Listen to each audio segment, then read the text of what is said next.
നമസ്കാരം, ഞാൻ Liji vlogs by ലിജിയിലേക്ക് എല്ലാവർക്കും സ്വാഗതം. ഇന്നത്തെ എൻ്റെ വീഡിയോ എന്ന് പറയുന്നത് താരസംഘടനയായിട്ട് റിലേറ്റഡ് ആയിട്ടുള്ള വീഡിയോ ആണ് കേട്ടോ. അപ്പോൾ ഈ കഴിഞ്ഞു പോയ കുറേ നാളുകളിൽ, അതായത് ഒരു 2-3 മാസങ്ങൾ കൊണ്ട് താരസംഘടനയിൽ നടന്ന വിഷയങ്ങൾ എല്ലാവർക്കും അറിയാം.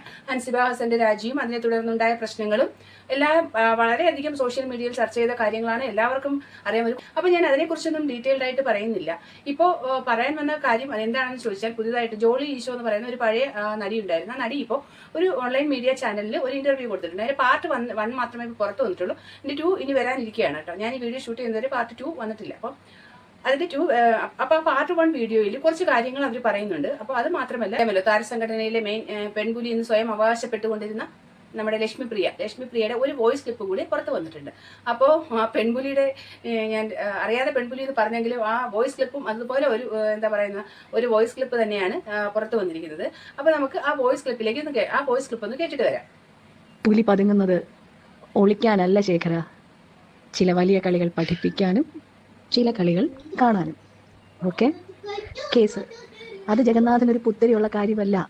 പെൺപുലി എന്ന് നമ്മുടെ ലക്ഷ്മിപ്രിയ സ്വയം അവകാശപ്പെടുന്നത് ഞാൻ പറഞ്ഞെങ്കിലും ആ പുലി എന്ന് റിലേറ്റഡ് ആയിട്ടുള്ള ഒരു വോയിസ് ക്ലിപ്പ് കൂടി തന്നെയാണ് ഇപ്പോൾ പറഞ്ഞിരിക്കുന്നത്. അപ്പോൾ എന്തിനൊക്കെയോ വേണ്ടി പതുങ്ങിയിരിക്കുകയാണ്, എന്തൊക്കെയോ ഇനി കാണാനും ചിലത് കാണിക്കാനും ചിലത് കാണാനും ഒക്കെ വേണ്ടിയിട്ടാണ് ലക്ഷ്മിപ്രിയ പറയുന്നുണ്ട്. ഇതൊക്കെ ഇനി കാണിക്കാൻ പോകുന്നു, ഇനി കാണാൻ പോകുന്നു എന്നൊന്നും അറിയത്തില്ല. എന്തായാലും ലക്ഷ്മിപ്രിയയെ ആ താരസംഘടനയിലേക്ക് ഇനി ആവശ്യമില്ല എന്നാണ് അവിടെയുള്ള ഭൂരിഭാഗം മെമ്പേഴ്സും പറയുന്നത്. ലക്ഷ്മിപ്രിയ ഇനി അവിടേക്ക് ആവശ്യമില്ല എന്നാണ് പറയുന്നത് കേട്ടോ. പിന്നെ ലക്ഷ്മിപ്രിയയുടെ ഒപ്പം തന്നെ നമ്മുടെ ശ്വേതാ മേനോനും അന്ന് ഞാൻ ഇറങ്ങി പോവുകയാണ്, രാജിവെക്കുകയാണെന്നൊക്കെ പറഞ്ഞെങ്കിലും പുള്ളിക്കാരത്തി പിറ്റേന്ന് പുള്ളിക്കാരി 2 ദിവസം കഴിഞ്ഞപ്പോൾ തിരിച്ചു വന്നു. ഞാൻ ഇല്ല, അങ്ങനെ ഇറങ്ങി പോകത്തില്ല, ഞാൻ ഇവിടെ സംഘടനയൊക്കെ വൃത്തിയാക്കിയിട്ടേ പോകത്തുള്ളൂ, തൂത്തുവാരാൻ ഞാൻ ഇവിടെ ഉണ്ടാകും എന്നുള്ള രീതിയിലൊക്കെ വർത്താനം പറഞ്ഞ് വീണ്ടും വന്ന് അവിടെ അള്ളിപ്പിടിച്ച് നിൽക്കുകയാണ് കേട്ടോ. അതിനുശേഷം നമ്മൾ കണ്ടതാണ് ഈ ശ്വേതാ മേനോൻ പിഷാരടി ആയിട്ടുള്ള ശ്വേതാ മേനോൻ പിഷാരടി കൂട്ടുകാർ നമ്മൾ പലപ്പോഴും പല ചാനലുകളിലും ഒക്കെ പല പ്രോഗ്രാമിലൊക്കെ കണ്ടിട്ടുണ്ട്. അവർ ഭയങ്കര സുഹൃത്തുക്കളാണെന്നുള്ള രീതിയിലുള്ള നമുക്ക് ആ പ്രോഗ്രാംസ് ഒക്കെ കാണുമ്പോൾ തന്നെ മനസ്സിലാവും. അങ്ങനെയൊക്കെ അത്രയും സുഹൃത്ബന്ധം കീപ്പ് ചെയ്തപ്പോൾ അവർ തമ്മിലുണ്ടായിരുന്ന പേഴ്സണൽ ടോക്സ് ശതമാനം തന്നെ എടുത്ത് പുറത്തിടുകയും അപ്പോൾ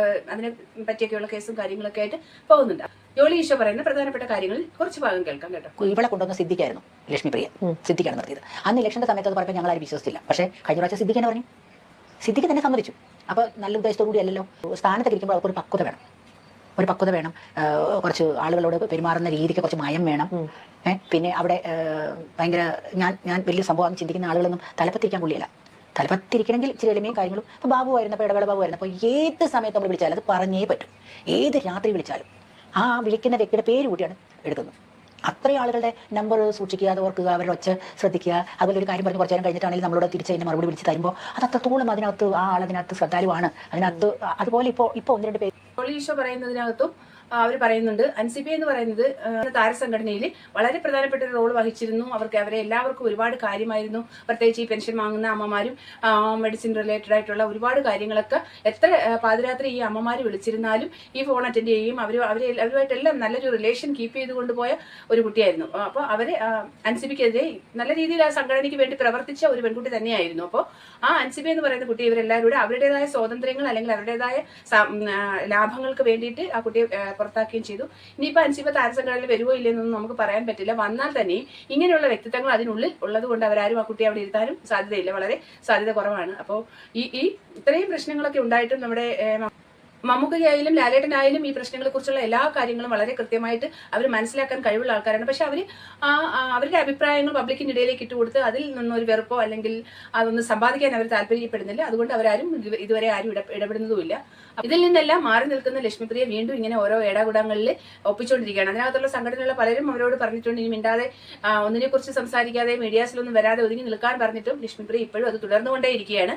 ജോലീഷ് പറയുന്നത് ഈ സംഘടനയൊന്നും ആരും വിട്ടുപോകാനോ സംഘടന ഇല്ലാതാക്കാനോ ആർക്കും താല്പര്യമില്ല, സംഘടന ഇങ്ങനെ നിലനിർത്തി തന്നെ കൊണ്ടുപോകും എന്നാണ് പറയുന്നത്. അപ്പോൾ അവരുടെ വീഡിയോയുടെ ബാക്കി കുറച്ച് ഭാഗങ്ങൾ കൂടി കണ്ടിട്ട് നമുക്ക് വീണ്ടും മടങ്ങി വരാം.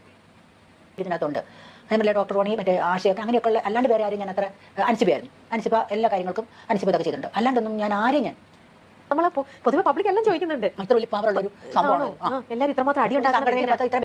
അപ്പോൾ രാഷ്ട്രീയക്കാരെ സമ്മതിക്കട്ടെ ഇല്ലേ? ഇത്രയും പേരുടെ കാര്യങ്ങൾ നോക്കിയാൽ പോരെ? ഈ ഇതിനകത്ത് കൈനീട്ടം കിട്ടുന്ന ഇത്ര പേര്, മരുന്ന് മേടിക്കുന്ന ഇത്ര പേര്, അത്രയും പേരുടെ കാര്യങ്ങളല്ലേ വലിയ മെയിനായിട്ട് നോക്കേണ്ട കാര്യമുള്ളൂ. അല്ലാണ്ട് വേറെ ഇപ്പോൾ പറയല്ലോ, ഒരു സ്ഥാപനം നടത്തുമ്പോൾ അതിനകത്ത് നമ്മൾ കാണാത്ത കുറേ ഏറ്റവും കൂടുതൽ കഷ്ടപ്പെടുന്ന ആൾക്കാരുണ്ട്. എന്ന് പറഞ്ഞാൽ അവിടെ ഉണ്ട്. അവരെന്നിട്ട് ഇപ്പോൾ ഇതിനകത്തൊന്ന് മാറുന്നു എന്നൊക്കെ പറഞ്ഞിട്ട് ആദ്യം പ്രശ്നം ഉണ്ടാക്കി കഴിഞ്ഞപ്പോൾ ആശയൊക്കെ പറഞ്ഞില്ല, ഞങ്ങളെല്ലാം വിളിച്ചു, ഞാൻ മാത്രമല്ല പലരും വിളിച്ചു, മാറില്ലേ നിങ്ങൾ കൂടിയൊക്കെ പോയി കഴിഞ്ഞാൽ പിന്നെ എന്താകും ഇത്? ഇപ്പോൾ ചേതയ്ക്ക് വിഷയമല്ല, ചേത മാറില്ല എന്ന് കർശനം പറഞ്ഞു കഴിഞ്ഞാൽ ഈ മമ്മൂട്ടി, മോഹൻലാൽ, സുരേഷ് ഗോപി ഒക്കെ മൗനം കാണിക്കുന്നത് എന്താണെന്ന് എനിക്ക് മനസ്സിലാവുന്നില്ല. ഗണേഷ് കുമാർ ആണെങ്കിലും അന്ന് ഗണേഷ് കുമാർ എല്ലാം നിന്നിട്ട് അതിനകത്തൊരു തീരുമാനം എടുത്താണ് പിരിഞ്ഞത്. എന്നിട്ട് അത് പുല്ല് പോലെ നിന്നവരെ ഞാൻ ചോദിക്കട്ടെ, സ്നേഹമായിട്ടിരിക്കുമ്പോഴത്തേക്കും പല തമാശകളും നമ്മൾ പറയും. ഒരാൾ നമ്മൾ വിളിച്ചിട്ട് ഇപ്പോൾ വിഷാരായിട്ട് സംസാരിച്ച പോലെ ആരെങ്കിലും അത് അത്ര കമ്പനി ആയിട്ടല്ലേ, നമ്മൾ ഈ ഫീൽഡിലുള്ളല്ലേ, നമ്മളോട് നമ്മുടെ സഹപ്രവർത്തകർ സംസാരിക്കുന്ന രീതിയിൽ നമുക്കറിയാമല്ലേ. അത് പൊതുജനത്തിന് അറിയിക്കേണ്ട കാര്യമുണ്ടോ? അത് പൊതുജനത്തിന്റെ മുന്നിൽ ആരായി? നമ്മൾ വളരെ സ്വാതന്ത്ര്യമുള്ള ഒരു ആർട്ടിസ്റ്റ് എന്ന് പറയുമ്പോഴത്തേക്ക് നമുക്ക് രാത്രി സഞ്ചരിക്കുന്നവരാണ് അല്ലേ, ഒത്തിരി പേരെ കൂടുതലേക്ക്. ഇപ്പോൾ ട്രെയിനിൽ പോകണമെങ്കിൽ ചിലപ്പോൾ നമ്മുടെ അടുത്ത് ആണുങ്ങളായിരിക്കും ഇരിക്കുന്നത്, അപ്പുറത്ത് ഇപ്പുറത്തും ആണുങ്ങളായിരിക്കും ഇരിക്കുന്നത്, പെണ്ണ് തന്നെയായിട്ട് ഇരിക്കുന്നത്, അങ്ങനെയൊന്നും പറയാൻ പറ്റത്തില്ല. നമ്മുടെ കൂടെ പലരും നമ്മുടെ സഹപ്രവർത്തകർ ആണുങ്ങൾ തന്നെയാണുള്ളത്. പക്ഷേ അവരൊക്കെ മോശക്കാരാക്കുന്ന രീതിയിൽ നമ്മൾ ഇങ്ങനെ എല്ലാവരും ഇങ്ങനെയാണെന്നുള്ളതല്ലേ കാണിച്ചത്. എനിക്ക് പഴയ കാരണവർ പറയില്ല, ഈ നാരി ഭരിച്ചിടെന്ന് പറയില്ല, അത് സത്യമായില്ലേ.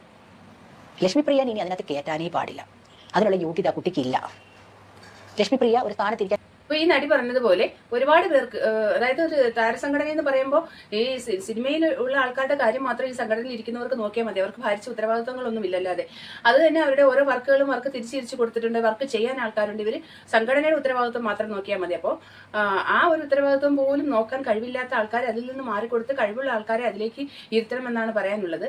നിങ്ങൾക്ക് ഇതിനെക്കുറിച്ച് നിങ്ങളുടെ അഭിപ്രായങ്ങൾ എന്താണെന്ന് വെച്ചാൽ കമന്റുകളായി രേഖപ്പെടുത്തുക. എന്റെ വീഡിയോ ഇഷ്ടപ്പെട്ട് കഴിഞ്ഞാൽ വീഡിയോ ഒന്ന് ലൈക്ക് ചെയ്യണം, ചാനൽ ഒന്ന് സബ്സ്ക്രൈബ് ചെയ്ത് എന്നെ ഒന്ന് സപ്പോർട്ട് ചെയ്യണം. വീണ്ടും മറ്റൊരു വീഡിയോയുമായി കാണാം. നന്ദി, നമസ്കാരം.